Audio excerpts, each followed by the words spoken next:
రాముడు కిందకి. బ్రాహ్మణోత్తములు అందరూ అంటున్నారు, అయ్యా రామ, సీతారామ లక్ష్మణులతో కూడి రథం దిగి ఎదురు వచ్చినటువంటి రామచంద్ర ప్రభువుతో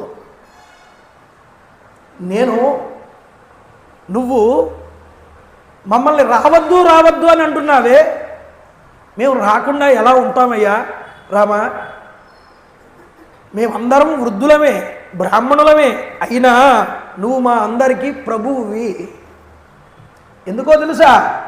బ్రాహ్మణ్యం సర్వమేతత్వాం బ్రాహ్మణ్యమనుగచ్చతి ద్విజస్కంధాది రూఢాస్త్వాం అగ్నయో అప్యనుయాంత్యమి. నువ్వు బ్రాహ్మణుల యొక్క హితైషివయ్యా, బ్రాహ్మణుల యొక్క శ్రేయస్సును కోరుకునేవాడివి నువ్వు రామా. అందువల్ల నువ్వంటే మాకు పరమ ప్రీతి.